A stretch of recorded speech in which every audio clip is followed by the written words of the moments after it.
Hola, buenas tardes. Les habla José Oñate, soy médico internista, infectólogo, actualmente presidente de la Asociación Colombiana de Infectología. Mil gracias, amigos y amigas, por estar conectados en esta hora del almuerzo.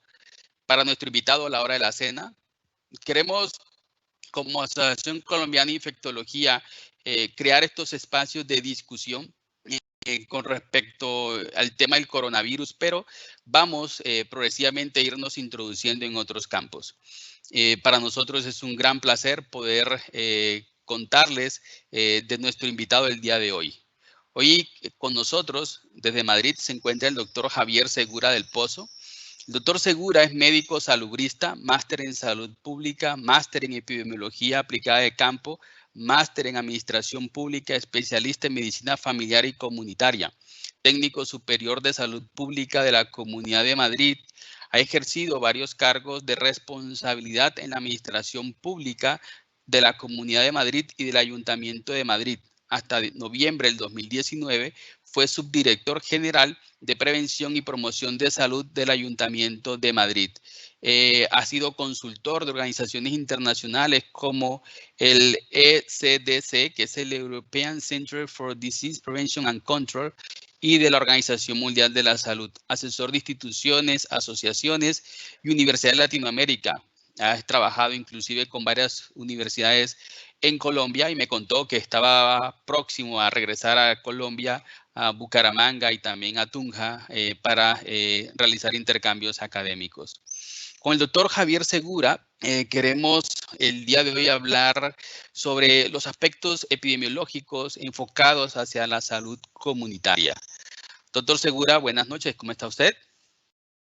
Hola, buenas noches, buenas tardes para ustedes.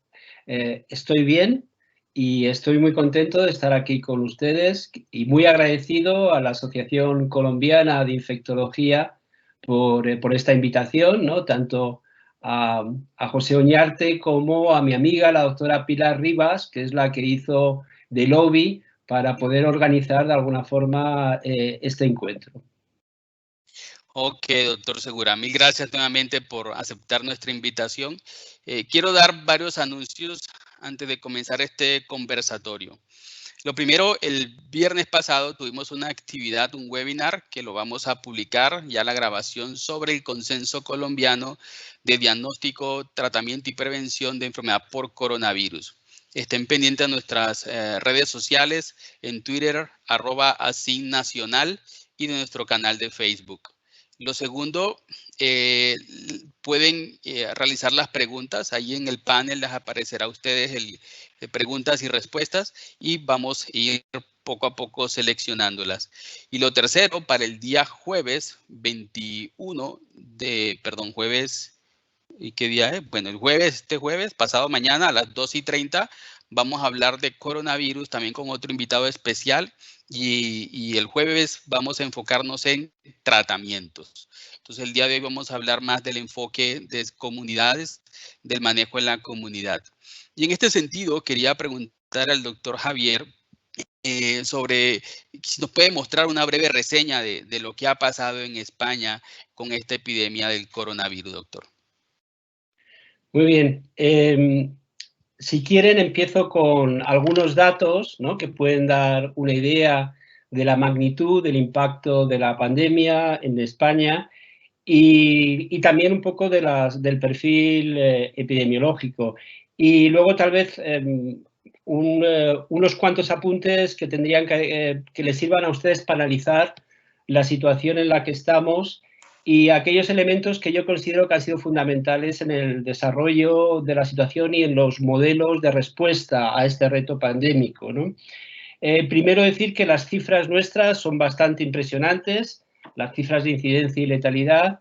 He ido repasando las cifras de hoy día 21 de abril, y concretamente hemos alcanzado los 204.000 casos confirmados.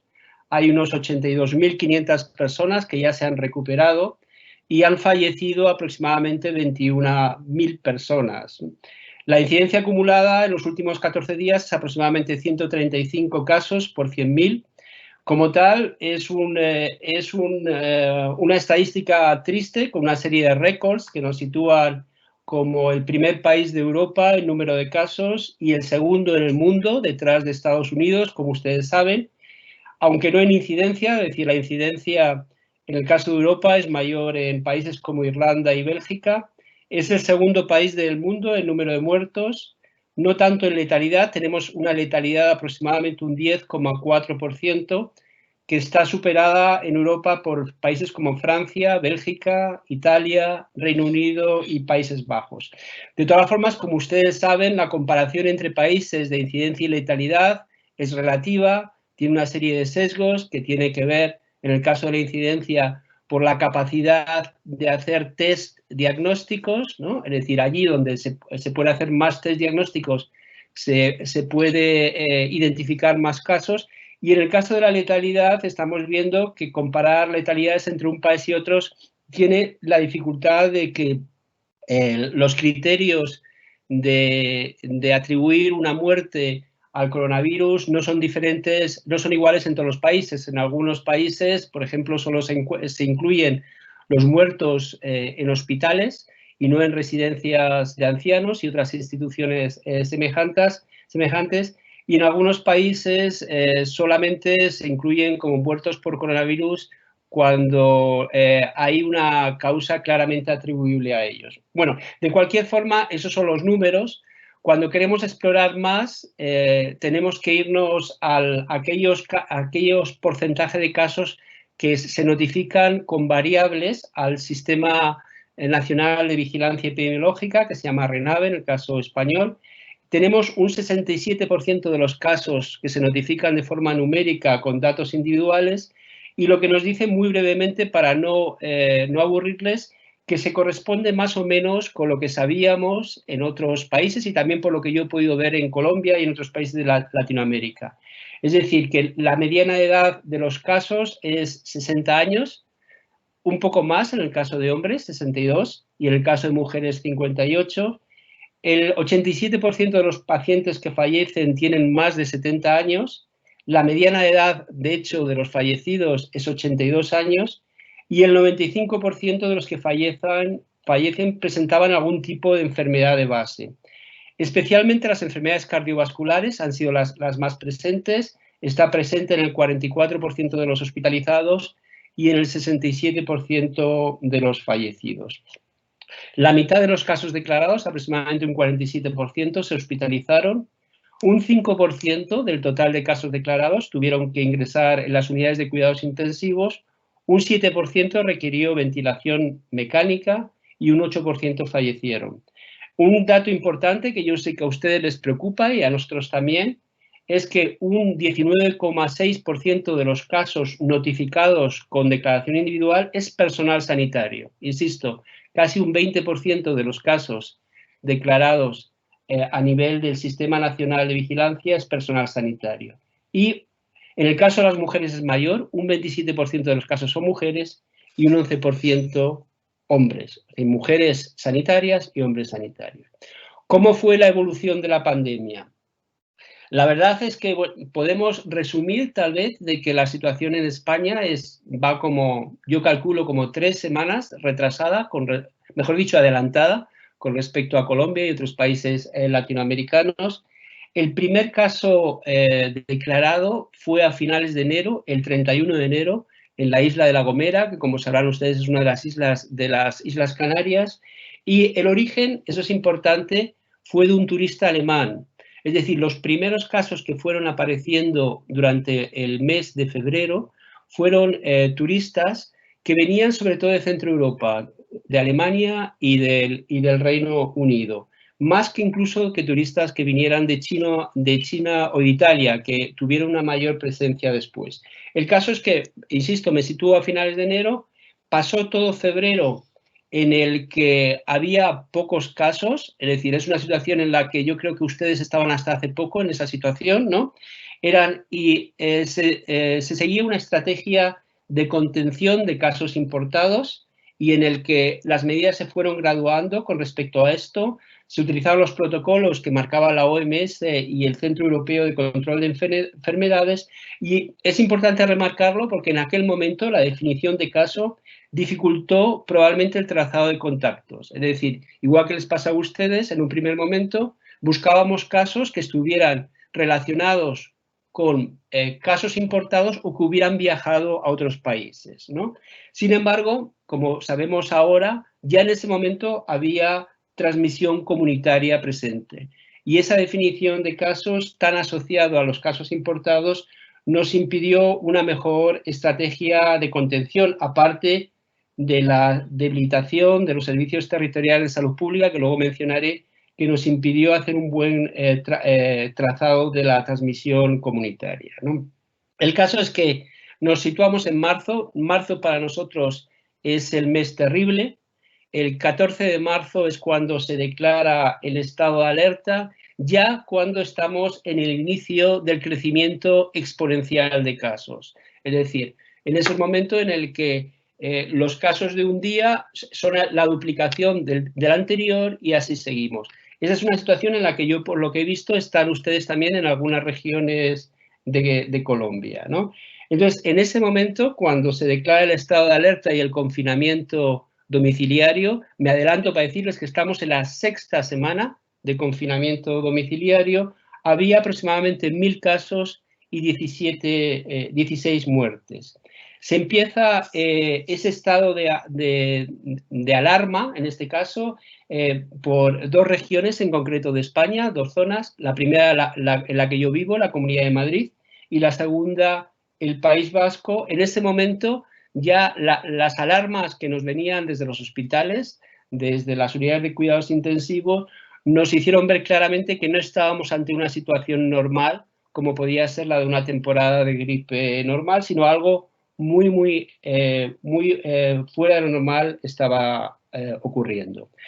También es importante decir que se inició con una transmisión nosocomial de diferentes clústeres que en hospitales como en Madrid o como en Vitoria, ¿no?, que el propio hospital sirvió como foco de transmisión comunitaria, en el que probablemente la falta de EPIs, de equipos de protección individual, y tal vez la no adecuada preparación para la prevención de contagio en estas situaciones tan excepcionales jugaron un papel importante. Aparte de la transmisión nosocomial, los ritos funerarios y religiosos fueron otro elemento fundamental para la transmisión comunitaria. Concretamente, los primeros casos o clústeres que aparecieron en Torrejón de Ardoz, que es un municipio de la Comunidad de Madrid, o en Vitoria y La Rioja, tuvieron que ver con estos ritos funerarios. El caso es que rápidamente se extendió al resto del Estado, pero con una afectación muy diferenciada. Se afectó más las regiones más ricas, estoy hablando de Madrid, Cataluña, País Vasco, etcétera, frente a las regiones, digamos, más pobres, que son las del sur, Andalucía, Extremadura, etcétera. Un patrón parecido al que ocurrió en Italia con respecto al norte y al sur. Pero dentro de las regiones más ricas, podemos decir así, hay claramente una distribución diferenciada por situación socioeconómica. Estamos empezando ya a tener los primeros mapas por áreas pequeñas, y allí donde los tenemos vemos que en aquellos barrios que tienen peores situaciones económicas probablemente tengan una incidencia mayor. Todavía que yo conozca no hemos hecho un estudio parecido en cuanto a la mortalidad, pero en cuanto a la incidencia está ahí. También, finalmente, decir en cuanto a la evolución que la situación de las residencias de ancianos han jugado también un papel fundamental en la alta mortalidad y en la transmisión de la epidemia, tanto en España como en Italia. Hay algunas regiones en que las muertes de personas mayores en residencia de ancianos han representado casi un 40% de las muertes totales. Si tengo ocasión y si ustedes tienen interés después, podemos analizar cuál es la causa o el origen o, digamos, los determinantes para que eso ocurra así. El caso es que la situación actual, si ustedes me preguntan, ahora, ¿qué es lo que sentimos en la Comunidad de Madrid? Estamos en una situación de alivio alivio, es decir, yo les confieso que hace un mes tengo 64 años y temí por mi vida cuando empecé a ver que había personas de mi edad, en mi proximidad, que también estaban siendo ingresados por esto. El caso es que esa situación, digamos, de susto, que la tuvimos que fue muy fuerte desde la segunda a tercera semana de marzo, alcanzamos el pico aproximadamente el 27 de marzo y a partir de ahí empezó lo que es la bajada de la curva y se vio un claro alivio, no solamente en cuanto a las estadísticas, sino a las noticias que nos venían de los compañeros y compañeras que estaban en los hospitales en esa batalla diaria, ¿no? Empezó a haber un alivio en los servicios de urgencia, en las unidades de cuidados intensivos, unidades que sufrieron de forma muy importante este tsunami. Luego, si quieren, hablamos sobre eso. Y en este momento, en esta sexta semana del confinamiento, empezamos a plantear una desescalada, probablemente en el mes de mayo. La próxima fecha para nosotros en la hoja de ruta es el 27 de abril, es decir, el próximo lunes, en el que se va a empezar a permitir que los niños y niñas salgan acompañados de sus mayores a pasear.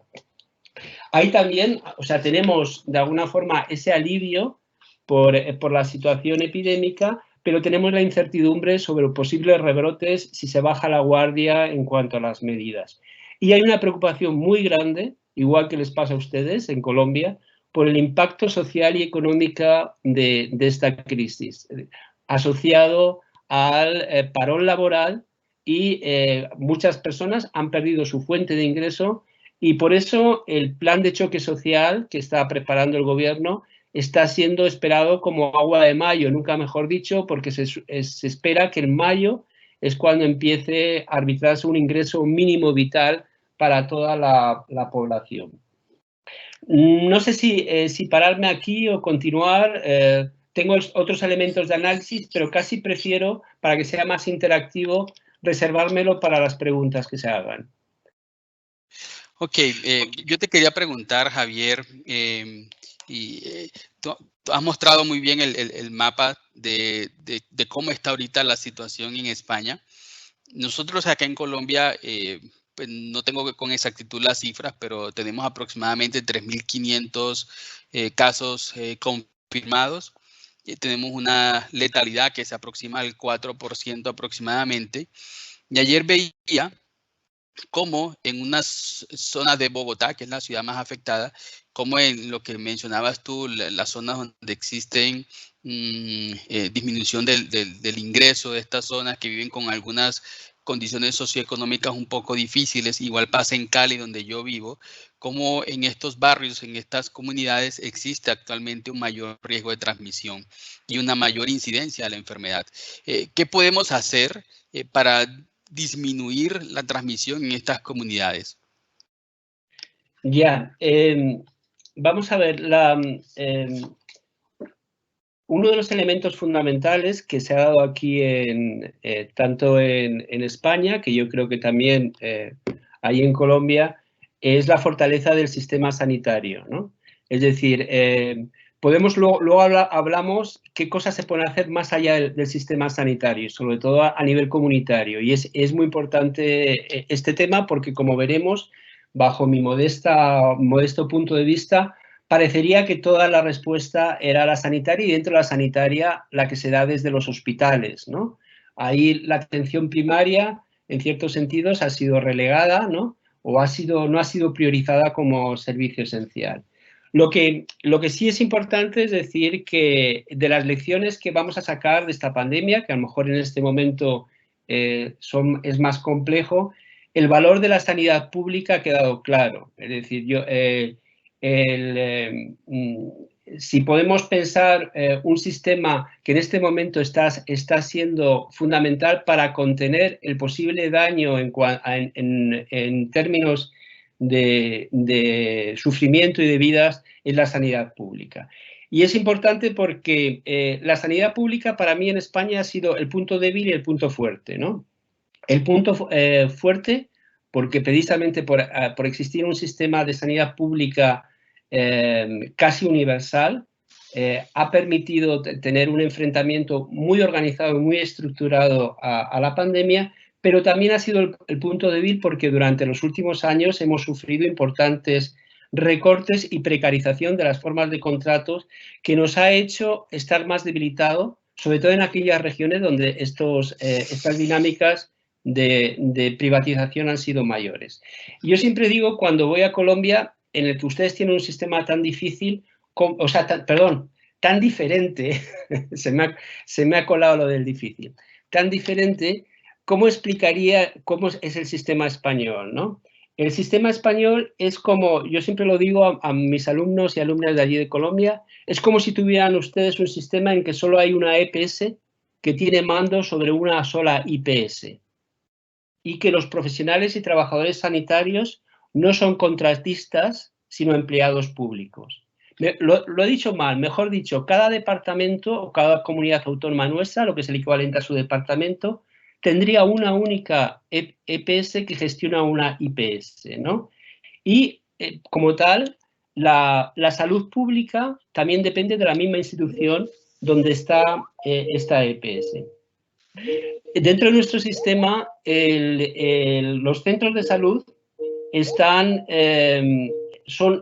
perdón, estoy escuchando a alguien que está intentando entrar o cómo.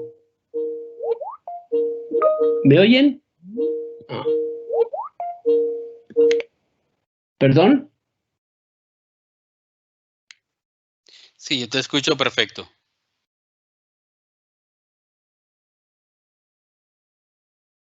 ¿Aló?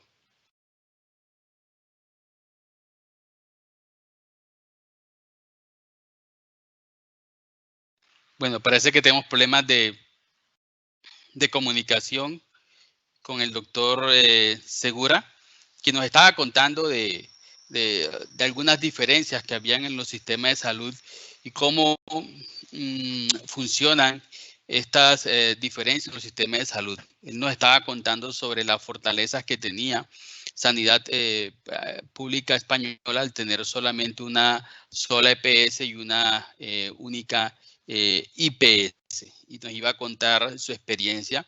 Nosotros en Colombia lo estamos viviendo, que tenemos varias EPS y que algunas de estas EPS tienen una mayor capacidad de tener métodos, en este caso diagnósticos, tienen una mayor fortaleza en el cuidado externo de los pacientes, en el cuidado ambulatorio, en el cuidado en casa.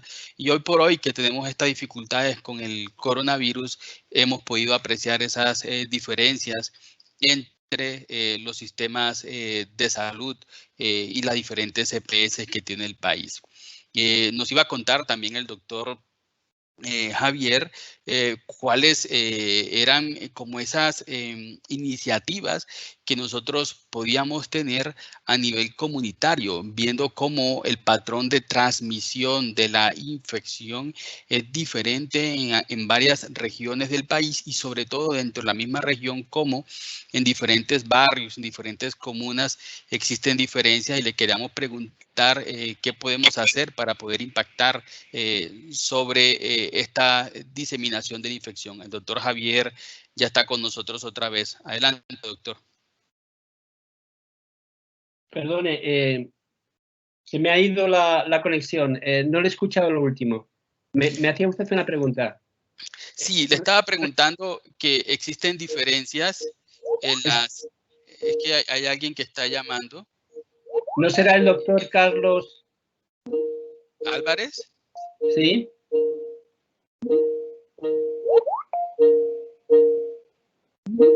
¿Qué hago? Doctor, esperar que contesten, ya le dan acceso.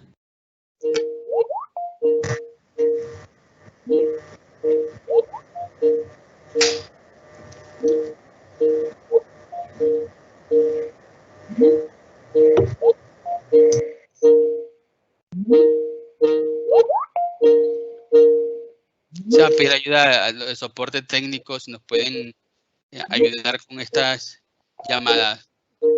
Bueno, le preguntaba yo, doctor Javier, que existen diferentes incidencias de la transmisión de la infección dentro de la misma ciudad. Y hemos visto cómo en Bogotá y en Cali, y de hecho en la misma Medellín, hay diferencia en algunos barrios o comunas. ¿Qué podemos hacer para disminuir la transmisión de la infección en esas comunidades que comparten con lo mencionado por usted previamente, que son comunidades de personas cuyo nivel socioeconómico es mediano a bajo? ¿Qué nos puede compartir de su experiencia en España? Bien, como les decía antes, la respuesta que se ha hecho a la pandemia en España, sobre todo en esas semanas en que teníamos ese crecimiento exponencial, ha consistido en reforzar las capacidades de ingresos hospitalarios, tanto a nivel de camas como de unidades de cuidados intensivos y en lo posible de ventiladores mecánicos.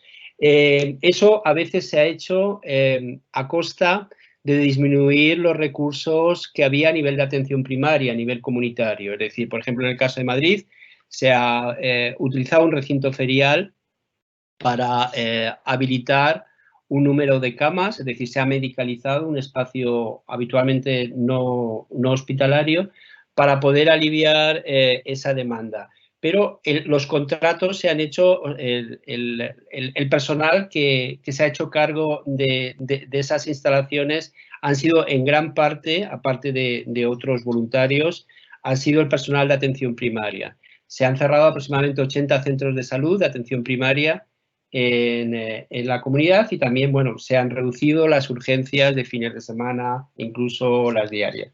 Eso ha supuesto que había menos capacidad a nivel comunitario, a nivel extrahospitalario, tanto de parar la posible avalancha que se daba de demandas de hospital, como atender los casos leves o los casos que no tenían una situación que requiriera el ingreso hospitalario, ¿no?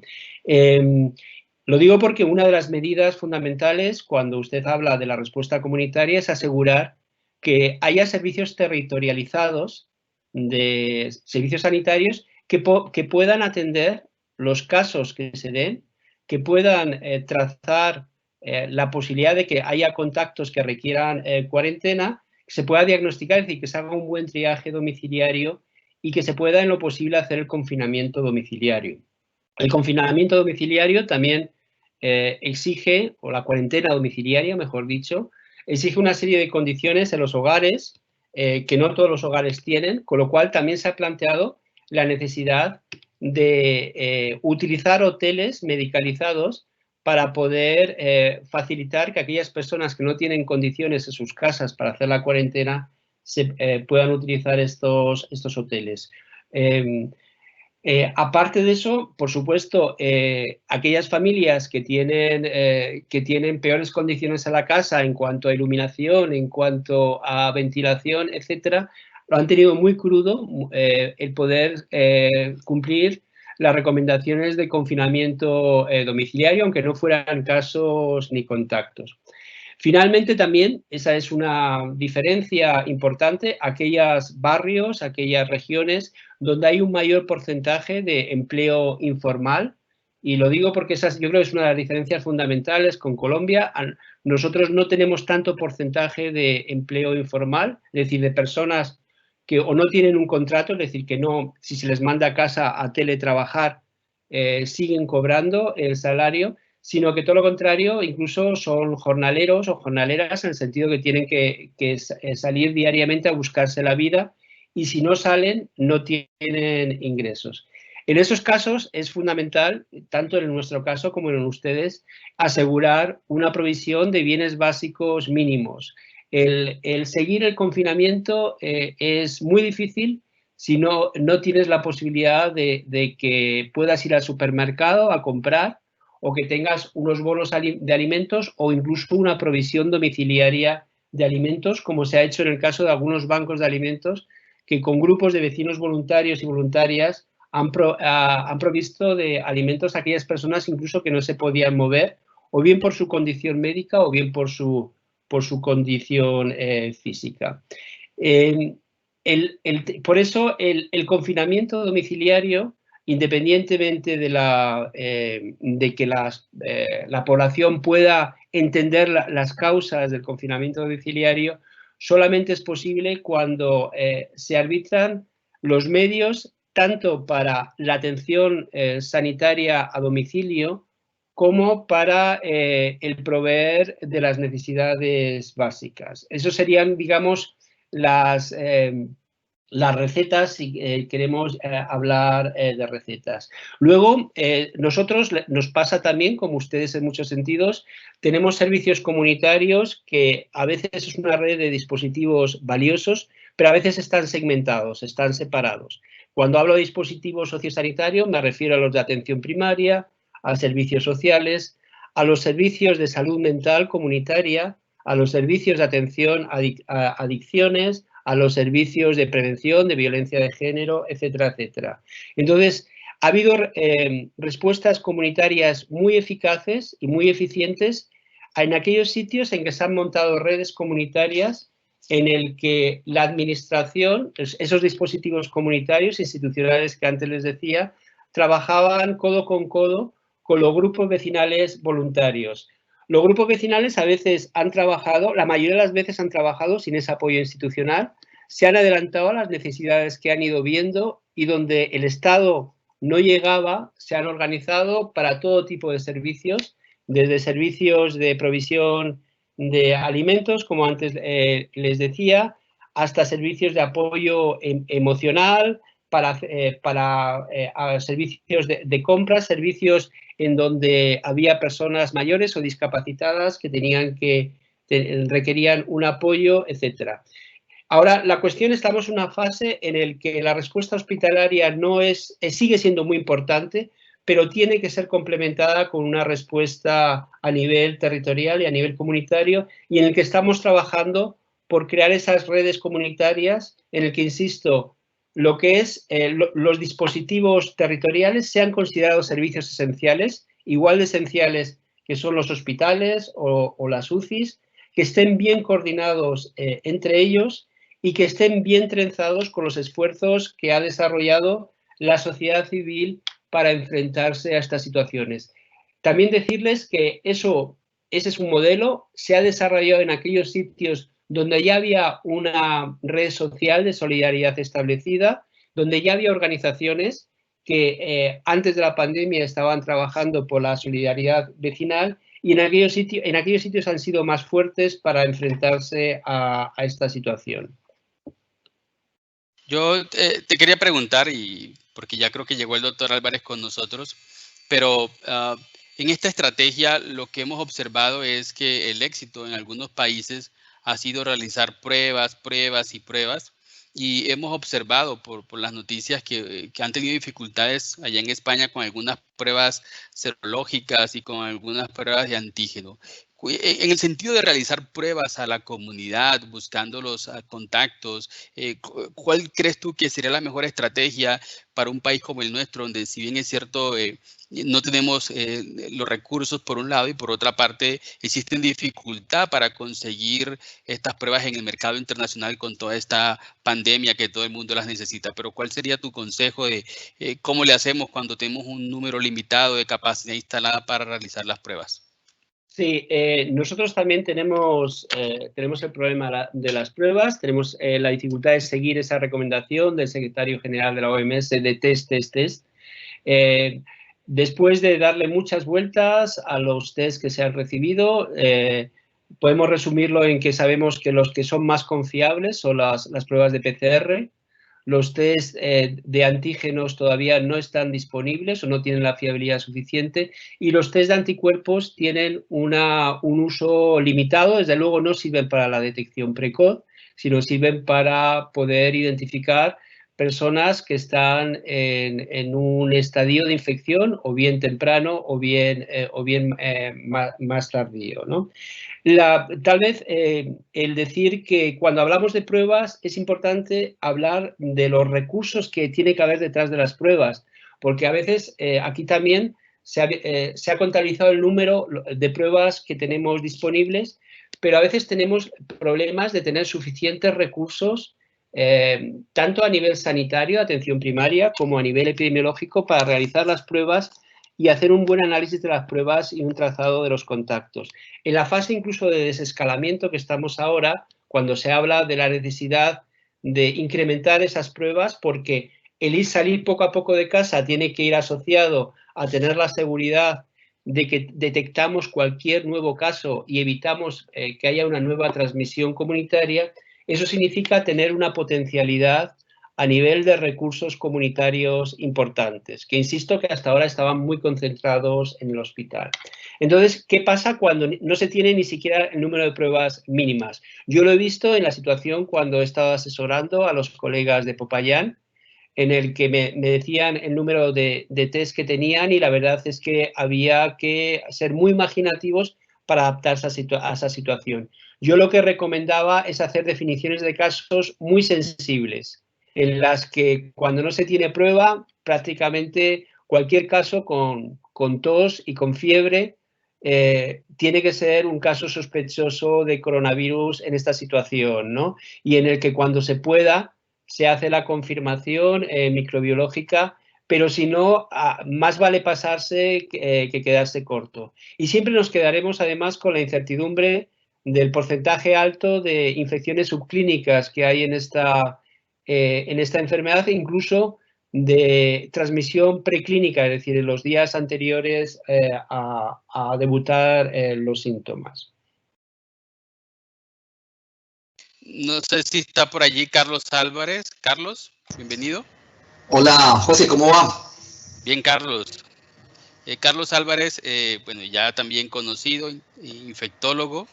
Carlos es presidente de la Asociación Colombiana de Infectología, vicepresidente de Salud de Colsanitas y es nuestro asesor designado por la OMS para Colombia con los estudios relacionados con el coronavirus. Bienvenido, Carlos. Muchas gracias, José. ¿Sí, te está escuchando? Sí. Doctor Segura, primero, pues, excelente su presentación y sus consejos y recomendaciones. Y yo le quería hacer algunas cosas un poco más controversiales dentro del mismo manejo y lo que se viene, ¿no? Es uno de los puntos claves porque hay unas cosas que ya están pasando, pero otras que se van viniendo y parte de lo que genera mucha disquisición del tema del desconfinamiento, y es el tema del desconfinamiento en un sentido pragmático, porque sabemos que en realidad esto se autocontrola sola mientras no tengamos un tratamiento o una vacuna, hasta que haya un porcentaje de población infectada que debería superar con un pequeño rango que varía entre el 50 al 70% según donde uno analice o revise.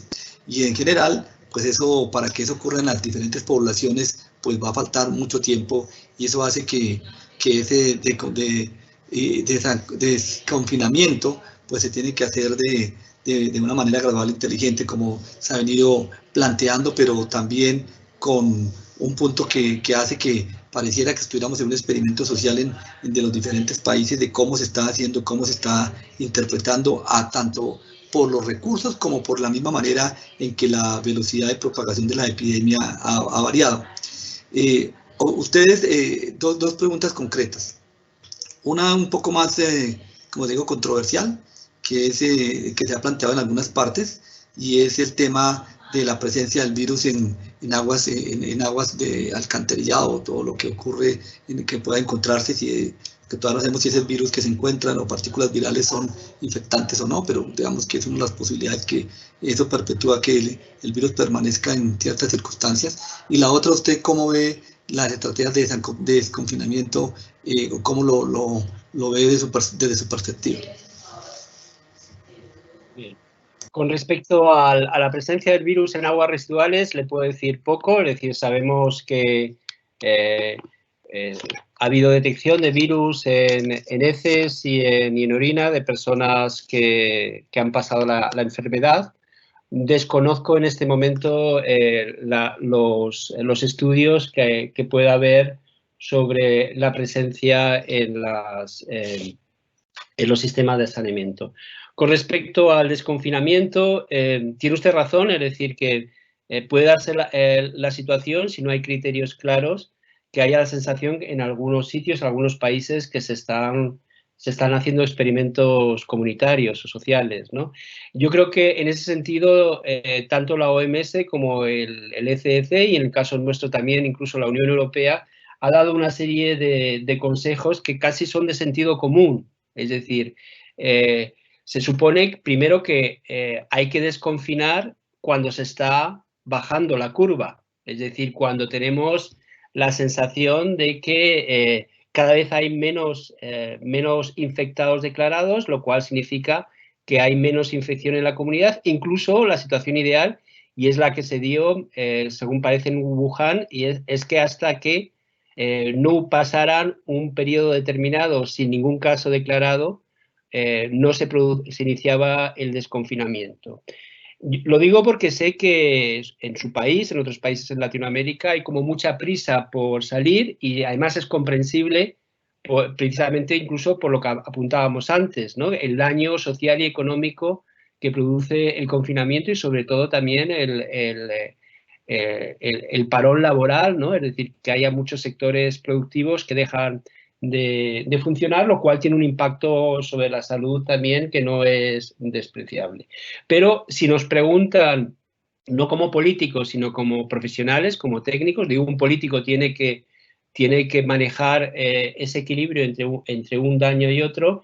Está claro que lo que nos dicen los criterios establecidos es que hay que bajar la guardia cuando, por una parte, tengamos la sensación de que está bajando la infección, y por otra parte también tengamos la seguridad de tener una capacidad de respuesta en el caso que haya un rebrote.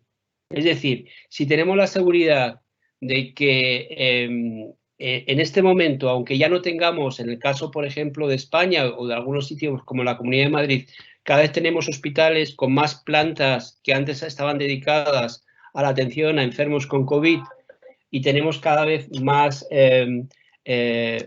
camas de UCI, más ventiladores que están en este momento disponibles.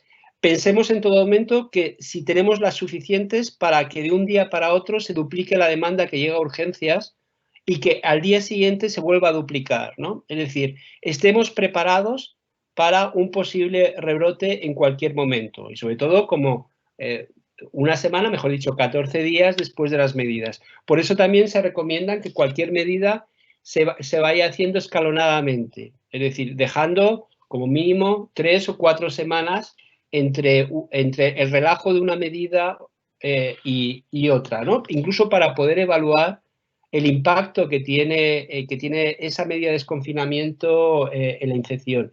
Y sobre todo es muy importante no solamente el reforzar la capacidad hospitalaria o la capacidad sanitaria, en el que no solamente incluíamos camas, sino incluimos el personal sanitario, y ese es otro de los elementos estratégicos que a lo mejor no hemos dedicado suficiente tiempo para hablar de la protección del personal sanitario, la protección y la remuneración adecuada del personal sanitario, para que se sientan compensados ante esa exposición diaria, sino también tener la suficiente capacidad para poder detectar nuevos casos que aparezcan, nuevas infecciones en la comunidad, y poder también trazar bien los contactos de esos casos. Si no tenemos la seguridad, insisto, y no es mío, es por parte de estos criterios que yo, insisto, son de sentido común, si no tenemos la seguridad de que tenemos una capacidad sanitaria adecuada en caso de rebrote,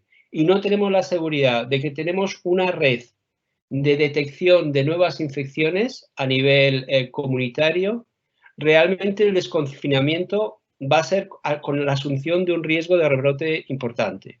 Luego, cada país tendrá que adaptar a su situación particular, tanto económica, social, como incluso de hábitos de vida, culturales, cada uno de los planes de desescalada, ¿no? En ese sentido, pero también sepamos de que puede haber diferencias justificadas, pero hay reglas que son claras y que deberían ser comunes. Es decir, Colombia, Perú, no sé cuántos nos están escuchando en este momento, para dejar de estar confinados e ir abriendo determinadas actividades o ir permitiendo que diferentes grupos poblacionales dejen de estar confinados, tienen que tener la seguridad de que tienen una respuesta sanitaria adecuada en caso de rebrote y tienen una capacidad de detección de casos nuevos importante. Ok, gracias, Javier. Conociendo como parte de del comportamiento y la conducta acá en Latinoamérica, ¿cuál crees tú que es el mejor mensaje para la comunidad para que, siga el patrón, siga las normas, lo que se dice de la cuarentena, el aislamiento preventivo? ¿Cuál crees tú que debemos hacer para que el mensaje sea mejor copiado y las personas puedan cambiar su comportamiento comunitario? El mensaje es importante, pero yo insisto en lo que he dicho antes. Apoyar el confinamiento no solamente es dar mensajes y acertar en la política de comunicación, sino es dar suficientes recursos a la población confinada para que pueda estar en su casa teniendo los bienes básicos asegurados. Porque si no, cualquier mensaje, por muy buenos publicistas o comunicadores sociales que tengamos, no van a tener ningún éxito si alguien que está confinado pero no tiene los bienes básicos asegurados, vaya a seguir ese mensaje. Es cierto que el tema del miedo ha sido fundamental. En el caso de España ha habido una respuesta muy importante y un seguimiento bastante importante a este confinamiento durante 6 semanas, fíjense ustedes. Creo que en parte es por una responsabilidad social, pero también en gran parte es por el miedo que teníamos y que seguimos teniendo, por supuesto, al virus. Uno de los riesgos que tenemos es que en este momento, cuando el miedo no está tan presente, cuando hay una cierta sensación de alivio y también se va acumulando en el cuerpo el cansancio de 6 semanas de confinamiento, se relaje y hay una presión, de hecho la hay, una presión importante a las autoridades para que haya ese desconfinamiento. En el caso de España, insisto, el éxito del plan de choque social y el ingreso mínimo vital va a ser fundamental, entre otras medidas económicas, como son los seguros de desempleo desde unos criterios amplios o la ayuda al pequeño comercio, al pequeño y mediano comercio, van a ser fundamentales para que la población siga los consejos de las autoridades. Si los consejos de las autoridades son solamente consejos basados en invocar el seguimiento de una serie de criterios técnicos y no van asociados a un apoyo social, económico a ese confinamiento, sobre todo a los sectores más vulnerables de la población, que en el caso de muchos países latinoamericanos es la mayoría social, en ese caso el confinamiento va a ser muy difícil de sostener. Esa es mi opinión. Ok, perfecto. Recuerden, por favor, cuando hagan preguntas, colocarnos su nombre, el país de donde nos escriben. Para el día jueves 23 de abril a las 12:30 hora de Colombia, hablaremos de tratamientos y experiencia de los tratamientos desde España con la doctora Carol García Vidal. Vamos a discutir el tema antivirales y antiinflamatorios. Por el momento, con el doctor Javier, yo le quería preguntar, hemos observado, inclusive sé que en España también, cierto rechazo de la comunidad, de algunos sectores de la comunidad, al personal de salud. Lo hemos observado, actitudes o actos de discriminación, inclusive de violencia en algunos casos. ¿Cómo trabajar eso en la comunidad? ¿Ustedes qué han hecho en España? Bueno, aquí también se ha dado esa paradoja, es decir, cuando me he conectado con ustedes eran las 8 de la tarde aquí, es la hora en la que salimos a los balcones a aplaudir al personal sanitario.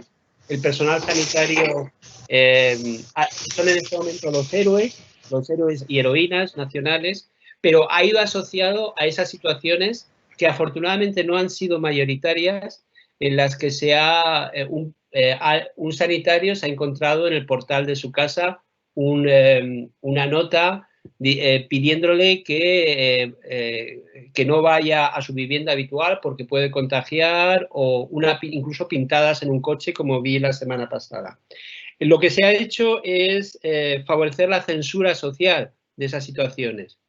Es decir, tanto a nivel de los informativos de televisión como a nivel de las redes sociales. En general ha habido una censura de esa situación y, desde luego, también incluso se ha planteado en un momento determinado si algunas actitudes no podían ser perseguibles a nivel civil o a nivel penal, como delitos que van en contra del odio o incluso del interés nacional.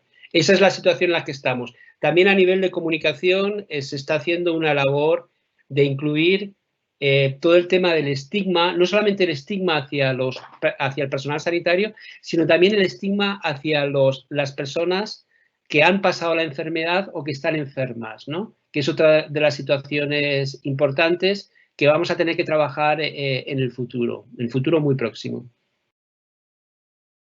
Yo tenía una pregunta adicional, también dentro del terreno de las hipótesis.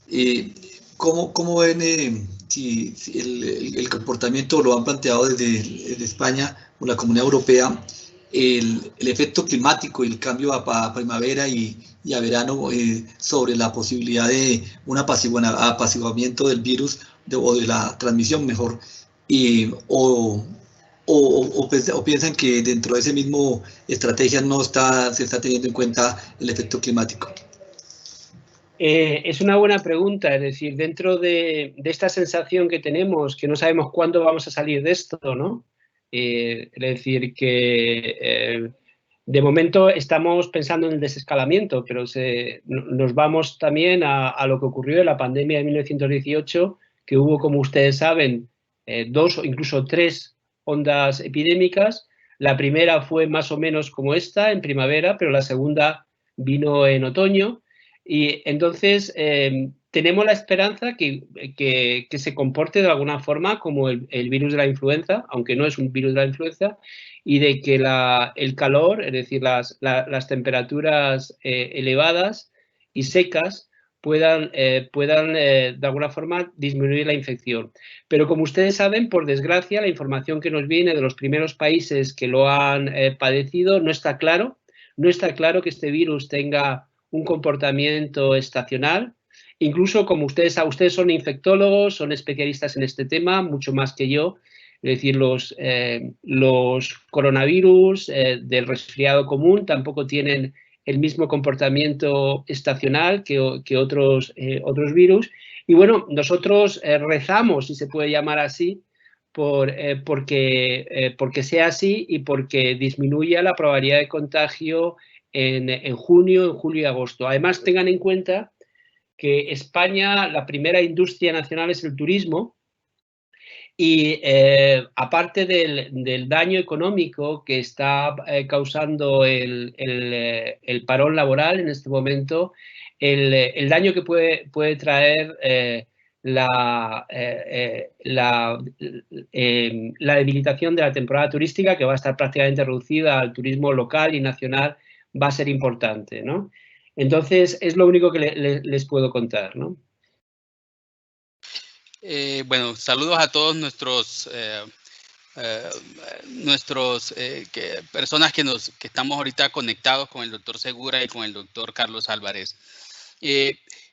Teniendo en cuenta que la mortalidad, y voy a poner una pregunta que nos hacen, la mortalidad, usted bien lo mencionó, está bien relacionada con la edad. De hecho, aquí en Colombia también se ha observado que la mortalidad es mayor en el grupo de edad ya pues mayores de 60 años, 70 años inclusive. Nos preguntan que cuáles son sus 3 recomendaciones para las personas adultos mayores o ancianos. ¿Usted qué nos podrá decir de cómo disminuir el impacto de una infección por coronavirus en este grupo de edad? Bueno, como les decía al principio, parte de la alta letalidad, o incluso decir de la mortalidad que ha tenido el coronavirus en edades muy avanzadas, en edades por encima de 70, 80 años, es decir, la mayoría, como les decía antes, de las personas que han muerto son octogenarios, nogenarios, etcétera, ¿no? Ha tenido que ver con un modelo de atención a las personas mayores en el que progresivamente estaba más institucionalizado. Es decir, a pesar de que España y otros países mediterráneos han tenido un modelo en el que la familia ha sido la fuente principal de cuidados de las personas mayores, en los últimos años cada vez más las personas al llegar a determinada edad, sobre todo en los últimos años de vida, se ingresaban en residencias de ancianos y de personas discapacitadas y bueno, pasaban sus 2-3 últimos años de vida allí, ¿no? El problema que hemos tenido es que, igual que sufrimos una precarización de las condiciones de la sanidad pública como motivo de ciertas dinámicas de privatización, también el caso de las residencias de ancianos, un porcentaje muy importante son privadas y otro porcentaje dentro de las privadas funcionan con contratos con fondos públicos, que para poder sacar esos contratos reducen mucho los precios de licitación a costa de precarizar las contrataciones del personal de estas residencias y tener una cobertura, digamos, sanitaria bastante deficiente. Eso ha sido el motivo de que cuando empezó la epidemia en territorios como Madrid, como la Comunidad de Madrid, como otros sitios, como les decía al principio, la mortalidad en residencias de ancianos fue terrible. Tuvo que ver con no tener las suficientes condiciones y suficiente formación también para hacer una buena separación de pacientes infectados, o sea, mejor dicho, de residentes infectados con respecto a no infectados. Lo que plantea de esto, de alguna forma, es en este momento la necesidad de hacer un cuidado de estas personas mayores en las mejores condiciones de protección frente a la infección. Puede ser a domicilio o no. En el caso en que no sean a domicilio, hay que asegurar que esas residencias tienen esas condiciones mínimas, ¿no? Y bueno, en el caso, normas generales, como ustedes saben, es sobre todo evitar que haya dentro de los domicilios otros grupos de edad que puedan contagiar a las personas mayores, ¿no? Ahí está el tema de la utilización de las mascarillas, la utilización de otra serie de medidas de protección. También se da en este momento, ya que hablamos del desescalamiento, el gran tema de que, por ejemplo, como les decía, a partir del lunes que viene pueden salir niños y niñas por debajo de 14 años y parece como que se piensa que las últimas personas que pueden salir a dar un paseo o a estirar las piernas, a hacer ejercicio, son las personas mayores. Cuando estas personas mayores precisamente tienen unas necesidades de actividad física muy importante. Nos tenemos que plantear que si esta necesidad de protección de los mayores como vulnerables tiene que ir asociado a un confinamiento domiciliario o ese confinamiento tiene que ir asociado a otro tipo de cuidados, entre ellos lo que puede ser el pasear al aire libre.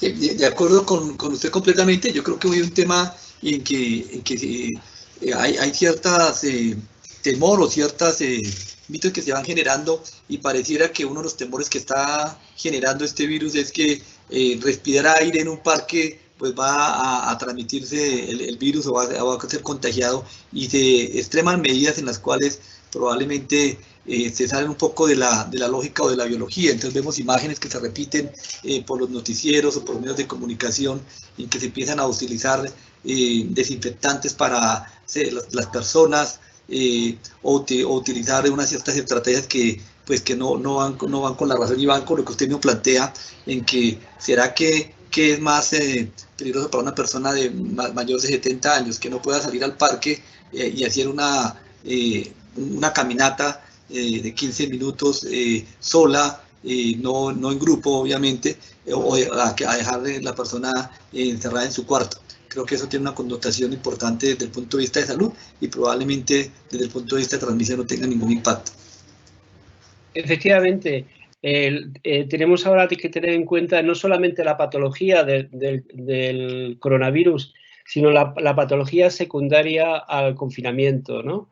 Ustedes saben, además, que, por ejemplo, el tema de la obesidad y el sobrepeso está siendo un factor importante de pronóstico de los pacientes que padecen el coronavirus, ¿no? De pronóstico en cuanto a letalidad, pero también secundariamente se está produciendo un aumento del sobrepeso y de la obesidad secundario a la inactividad física y un aumento de aquellas patologías. Por supuesto, esto es una especulación, no tengo ninguna estadística sobre ello, pero que no es extraño pensar que esta inactividad física va a repercutir en aquellas patologías que están muy relacionadas con el sedentarismo, ¿no? Incluido, por supuesto, la obesidad, la diabetes, la hipertensión, las enfermedades cardiovasculares, incluso osteoarticulares.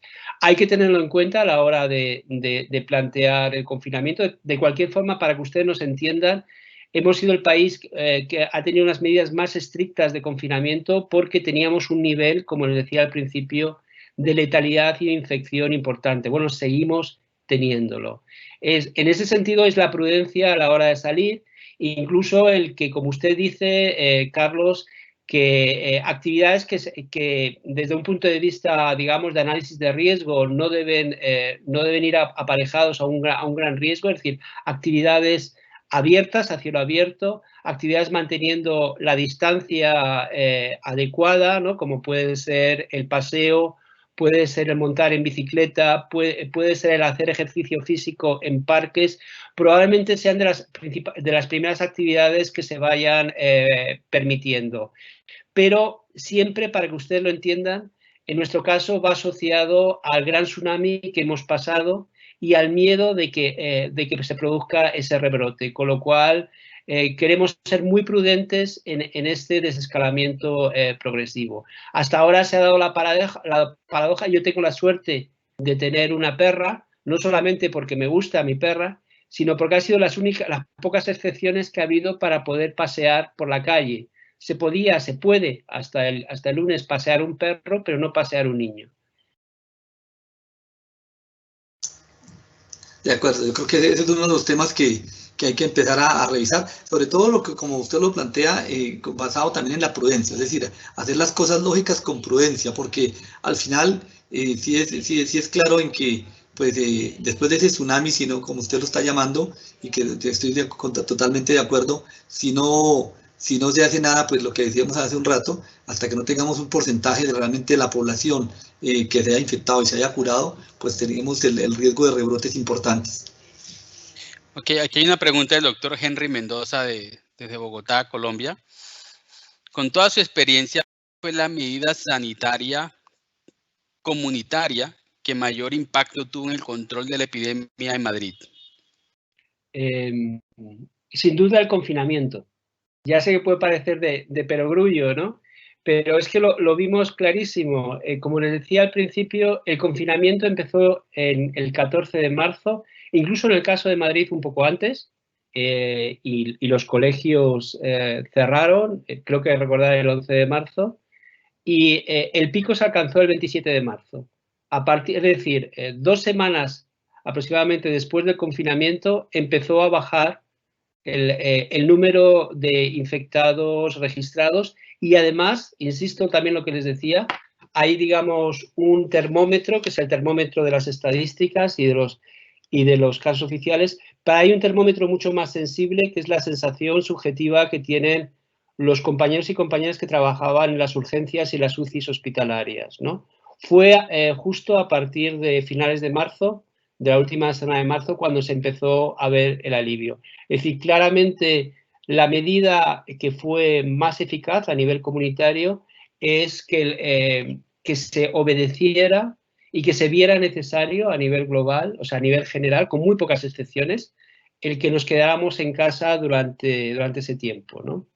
Y luego, por supuesto, insisto, eso iba asociado a una cierta cobertura socioeconómica para que eso fuera posible, ¿no? Ok, hay una pregunta del doctor Luis Montenegro y es, ¿qué hicieron bien y qué no? De manera que sea una enseñanza para todos en Latinoamérica. Bien, de alguna forma lo he contestado antes, es decir, lo que se hizo bien es movilizar todo el sistema de sanidad pública, ¿no? Que insisto que para mí es la gran fortaleza, ¿no? Incluso hubo se puso la sanidad privada bajo el mando de la sanidad pública. Se hizo incluso un mando unificado a nivel estatal o nacional, es decir, que el estado de alerta iba asociado a que el gobierno de la nación fuera el que estaba al mando de la toma de decisiones, y eso también favoreció el que todos los recursos privados de la sanidad privada se pusieran al servicio de la pública, ¿no? Tanto en cuanto a camas como en cuanto, esto ha sido más reciente y posterior, que es importante, en cuanto a pruebas diagnósticas. En la situación de la pandemia, las situaciones de inequidad si siempre son dolorosas, ahora son un crimen de lesa humanidad. Es decir, que tengas más probabilidad de hacerte una prueba diagnóstica del coronavirus o acceder a un ventilador mecánico o a una cama de unidad de cuidados intensivos por tener mayor posibilidad de pago, eso es un crimen que hay que evitar a toda costa. Eso significa una movilización de todos los recursos privados que haya posibles. Creo que todavía nos han debido movilizar todos.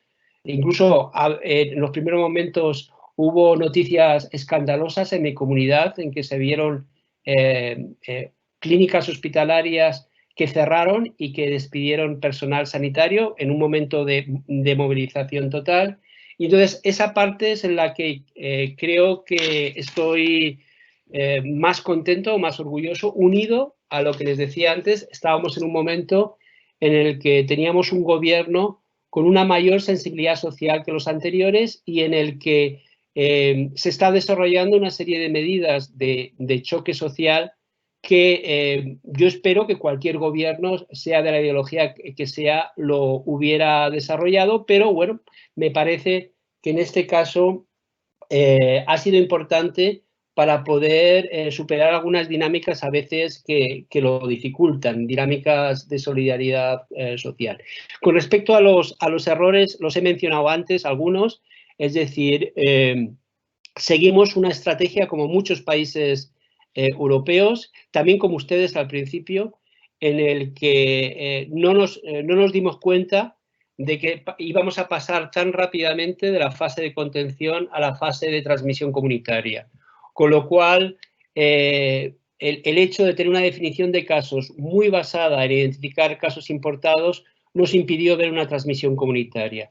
Y segundo, también insisto en lo que he dicho, el tener una capacidad de salubrista y epidemiológica muy disminuido en los últimos años, fruto de la no reposición de las vacantes por jubilación, es decir, una persona como yo, soy un profesional que lleva casi 40 años trabajando y soy funcionario del Estado, y eso quería decir que si yo me jubilaba, teóricamente tenían que reponerle con otro funcionario o funcionaria más joven. Eso no ha ocurrido, sobre todo a partir del año 2010, ha habido una importante disminución de la capacidad que tiene el Estado a nivel de talento salubrista y epidemiológico, ¿no? Y eso significó que no se pudo hacer un buen trazado de los primeros casos detectados, se dejó muy en manos de la atención primaria. La atención primaria estaba desbordada también en ese momento, y esa es una lección que tenemos que sacar de cara también a la fase de escalado. Y es una lección que yo les insisto también a ustedes, es decir, el hacer un seguimiento epidemiológico a veces no se puede dejar solamente en manos, en su caso, de las IPS o de otras instituciones, sino tiene que haber una buena red territorial salubrista, epidemiológica, para poder asegurar ese seguimiento y hacer un buen registro y sistema de información sobre el mismo. Ok. El doctor Carlos Guerrero de Ecuador, a quien le enviamos un saludo y nuestra solidaridad, nos pregunta, cuando el sistema estaba desbordado, especialmente unidad de cuidados intensivos, por la cantidad de pacientes, ¿qué estrategias ustedes utilizaron para dar soporte a los otros pacientes, a los otros enfermos que también requerían hospitalización? Lo que se siguió, primero decir que no tiene que ser un modelo lo que hicimos, es decir, en esas semanas yo creo que los compañeros y las compañeras de las unidades de cuidados intensivos lo pasaron muy mal, otro de los temas que tal vez deberíamos hablar es la posibilidad de tener criterios éticos comunes y explícitos para decidir la selección de los beneficiarios de los ventiladores mecánicos y de las camas de UCI. Es decir, se dieron situaciones muy dramáticas en el que un profesional, un intensivista o otro clínico de planta tuvo que decidir si entre dos personas había un solo tubo, como se decía en el argot hospitalario, a quién era beneficiario del tubo. Tomar esa decisión fue muy difícil y a veces no se tuvieron criterios éticos comunes, explícitos, claros para tomar esa decisión. Ese sería uno de los temas que yo creo que a medida que ha avanzado la epidemia, la pandemia y se ha ido aliviando, hemos empezado a tener más esos criterios. Yo creo que un elemento fundamental ha sido el ir habilitando espacios medicalizados que pudieran aliviar dos cosas. Aliviar el ingreso de los casos más leves que requerían hospitalización porque tenían síntomas, tenían disnea o tenían otros síntomas que no podían ser manejados en un domicilio, pero que no eran especialmente graves. Y por otra parte también el poder ingresar en esos espacios medicalizados, fueran hoteles o fueran polideportivos, etcétera, pacientes que estaban en situación de convalecencia, o sea, ya habían mejorado, incluso habían salido de las UCIs, pero no tenían todavía las pruebas microbiológicas que confirmaran que ya habían sido curados. En ese momento también el derivarlos a estos espacios facilitaron bastante el alivio de las cargas que había en las plantas de hospital y también en las UCIs.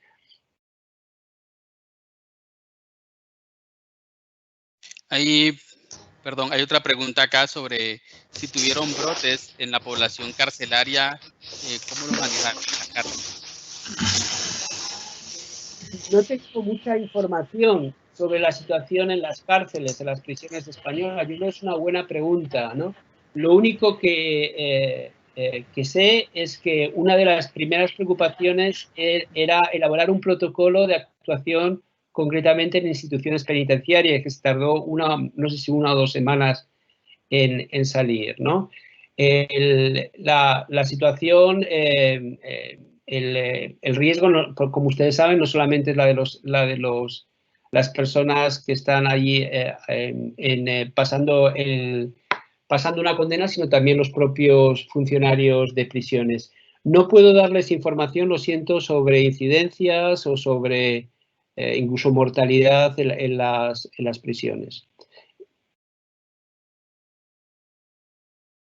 Hay una pregunta que tenemos acá y es ¿qué tan efectivo y qué tan adecuado es el uso de fumigar las calles, lavar pues todas las objetos en el transporte público? Vimos imágenes, ¿no?, que se repiten una y otra vez y eso ha calado mucho en la memoria colectiva, así también como desinfectar la ropa y hacer rocíos de desinfectante. ¿Usted qué opina de estas medidas? Yo opino de las medidas de que han ido teniendo diferentes significados a medida que avanzaba el conocimiento que teníamos de la transmisión. Es decir, en un primer momento nos movíamos con la idea de que este virus se transmitía sobre todo de persona a persona a través de las gotas gordas, de más de 5 micras, que los aerosoles nada más se producían en determinadas operaciones, ¿no? Por ejemplo, en la intubación o cuando en una UCI se cambiaba a un paciente a la posición de cúbito prono, ¿no? Y que la transmisión por superficies era relativa, aunque teníamos ya información que nos provenía de China sobre la permanencia del virus en diferentes, según sean plásticos, según sean aluminio, etcétera, con lo cual sí que estaba la preocupación sobre todo de la desinfección de las superficies que estaban en el entorno de los casos, ¿no? Tanto a nivel hospitalario como a nivel domiciliario. Ya lo que es la desinfección en entornos no sanitarios, digamos, incluso en espacios públicos a cielo abierto, siempre ha sido más relativa, ¿no? Sabemos también, como ustedes como infectólogos, yo como epidemiólogo, que muchas veces es un efecto placebo de cara a la población, pero ha habido toda una discusión al respecto, por ejemplo, el tema de los zapatos, ¿no? Se empezó no recomendando que se cambien los zapatos a la hora de entrar en los domicilios. En otro momento empezaron saliendo algunos estudios. En este momento yo lo que he repasado es que la evidencia de la transmisión a través de las suelas de zapatos está bastante débil, pero sí en esa situación de incógnita y de gran, digamos, susto ante la situación, a veces se han extremado las medidas en ese sentido, incluido otras medidas como el uso de las mascarillas o de los guantes. Lo que sí está claro es que de cara a la desinfección es muy aconsejable la desinfección en espacios cerrados y en espacios en los que la probabilidad de contagio de infectados asintomáticos sea mayor. El hecho, como decía antes, del gran peso que está teniendo los infectados asintomáticos, incluso los estudios que hablan de una carga viral parecida entre sintomáticos y asintomáticos, la verdad es que a veces se plantea ciertas dudas con respecto al nivel de protección que tenemos que poner en marcha. Pero bueno, de cara a un análisis de riesgo, insisto, lo fundamental es la desinfección en espacios cerrados y donde haya más posibilidades que haya de casos. Cuanto más sintomáticos, más posibilidad de que se produzcan emisiones que puedan de alguna forma estar que permanezcan en esas superficies de contacto. Perdón, perfecto, gracias. ¿Ustedes qué hicieron con el personal sanitario? Con médicos, enfermeras, ¿qué hicieron en el sentido de, le hicieron test, pruebas? ¿Qué tipo de pruebas le hacían rutinariamente? ¿Tenían hoteles cerca donde se hospedaban y podían disminuir el contacto? ¿Qué medidas tomaron el personal de salud habida cuenta de que tuvieron una tasa de infección alta en el personal sanitario? Bueno, las medidas con el personal de salud tampoco creo que sean modélicas, así de claro. Es decir, que la falta de disponibilidad de pruebas hizo que en muchas situaciones el personal sanitario no estuviera suficientemente protegido ni en cuanto a equipos de protección, ni en cuanto a la posibilidad de que fuera diagnosticado no solamente a nivel de como contactos íntimos de casos, sino a veces incluso cuando tuvieron síntomas. A medida que se han ido disponiendo de más pruebas y también ha aumentado la conciencia y la presión de los propios propio personal sanitario de la necesidad de que sean protegidos, ¿no? Están aumentando, digamos, el nivel de pruebas que se hacen, incluso no solamente como rutina, sino también de una forma periódica, ¿no? que podamos asegurar que una persona realmente no sea transmisora, ¿no? Pero como les digo, es uno de los grandes temas calientes. Sé que ustedes también lo tienen, pero en el caso nuestro, desde luego, la protección del personal sanitario, tanto con equipos de protección individual como la posibilidad, insisto, de ser descartados una posible infección mediante pruebas de PCR y en este momento, bueno, también de anticuerpos, no ha sido todo lo óptico de lo que debía ser por utilizar un eufemismo, tal vez, ¿no? Ok, ya vamos terminando, pero recordarle a todos que las preguntas de tratamiento, la parte clínica, porque he visto muchas preguntas de coagulación, efecto trombótico y demás, la vamos a resolver el día jueves en el próximo webinar a las 12:30. Ya para terminar, doctor Segura, cuando se aplana la curva, esto famoso que nos han venido enseñando los epidemiólogos, ¿qué significa cuando se aplana la curva? En ese momento, ¿qué debemos hacer? ¿Debemos bajar las medidas o, por el contrario, intensificar las medidas en el sentido de buscar activamente esos portadores asintomáticos? Ustedes en España, ¿qué han hecho cuando ya han visto que, como usted bien lo mencionó, están cerca del desconfinamiento? ¿Qué van a hacer? ¿Qué nos pueden enseñar de su experiencia allá en España? Bueno, aplanar la curva, como ustedes saben, yo creo que ha habido tanta información que conceptos como estos yo creo que los tiene casi toda la población, ¿no?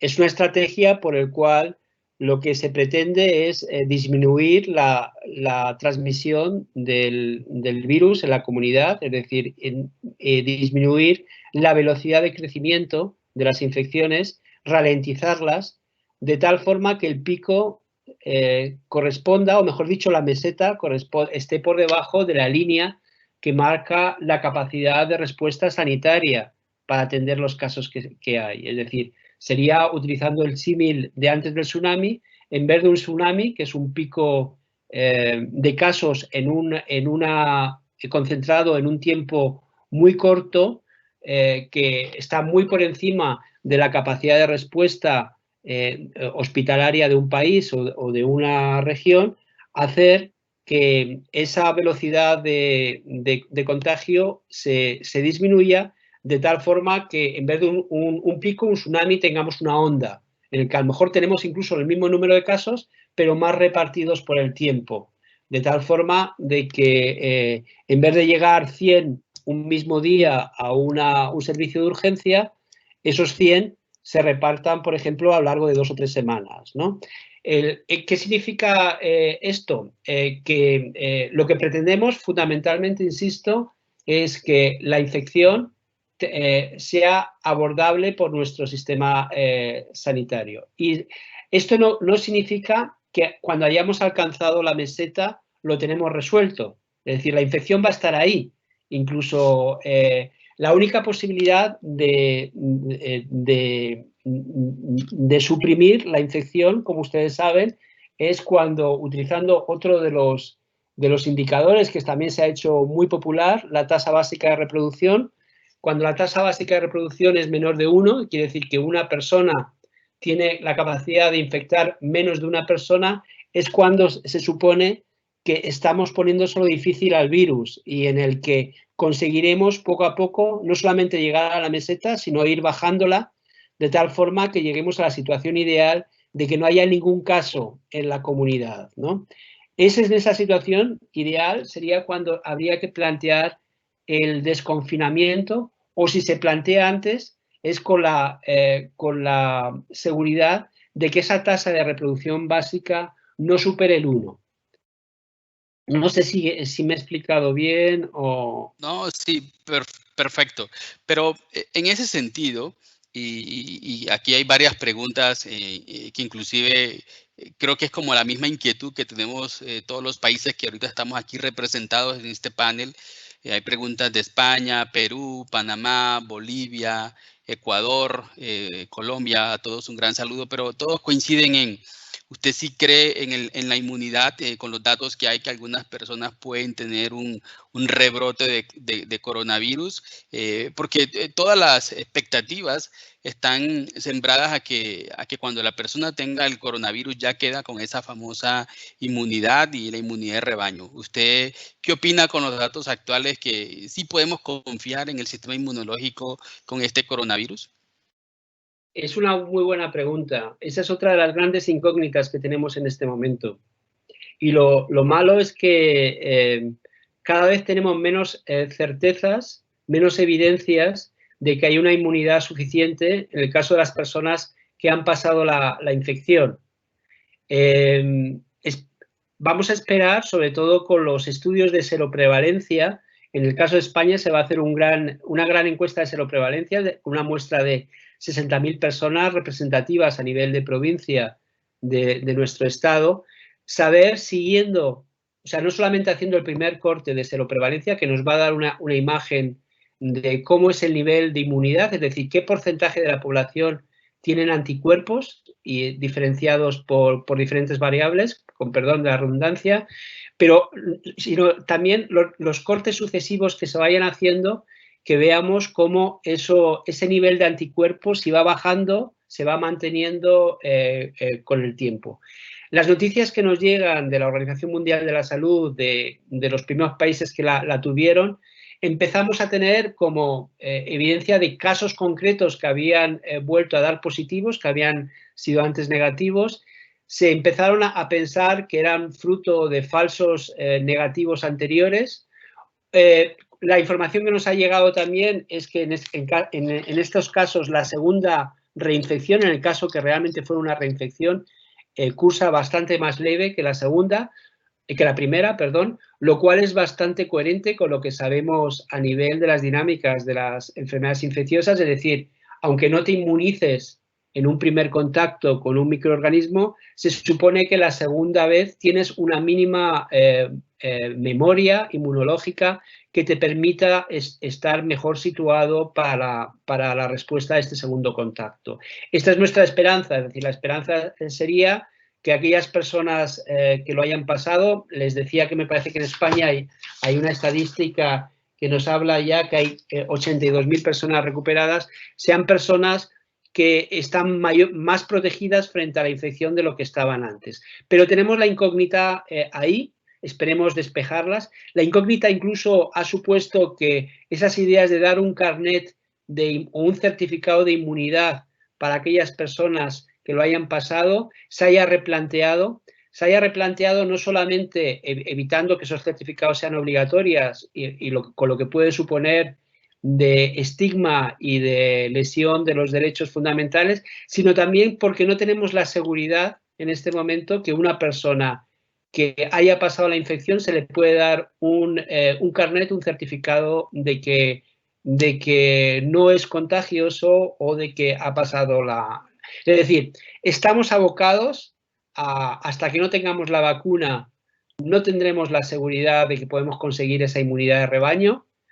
Y tenemos profundas dudas en este momento de que el hecho de si una comunidad, en nuestro estudio de seroprevalencia podemos ver que hay un 60-70% que han pasado, que tienen inmunidad, eso significa que el resto de la comunidad está protegida por la inmunidad de rebaño. Es decir, esos modelos que se estaban manejando al principio en este momento están siendo puestos en cuestión, pero sobre todo se está viendo la necesidad muy imperiosa de contestar a esa pregunta que ustedes han hecho. Es una pregunta fundamental, porque incluso cuando hablábamos de la respuesta de apoyo comunitario, pensábamos que precisamente aquellas personas que han pasado la enfermedad podían ser los candidatos ideales para hacer ese apoyo comunitario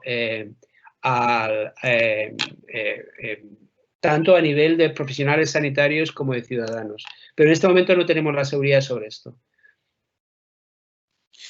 Ok, yo creo que podemos concluir, doctor Segura y doctor Álvarez, muchas gracias por aceptar esta invitación. Este conversatorio nos deja muchas enseñanzas de toda su experiencia en España y seguramente hemos tomado fiel nota de cosas y de algunos aspectos importantes que podemos aplicar y recomendar aquí a nuestras autoridades de salud locales y a nuestro propio hospital.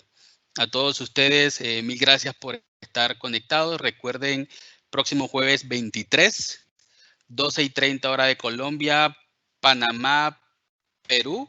Y a la 1:30 hora de Bolivia estaremos con la doctora Carol García Vidal, quien vamos a tener un conversatorio de aspectos clínicos y todo lo que me han preguntado de fenómenos trombóticos, transmisión intrahospitalaria, cuál es el mejor tratamiento, coagulación intravascular diseminada y algunos aspectos clínicos, inclusive profilaxis en el personal de salud.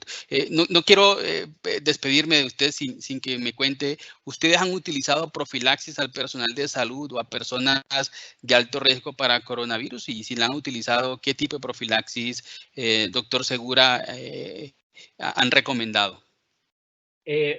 No les puedo informar mucho al respecto. Creo que en general no. pero no soy el indicado para... Porque ¿qué tipo de quimioprofilaxis me está usted hablando? ¿Perdón? No le oigo.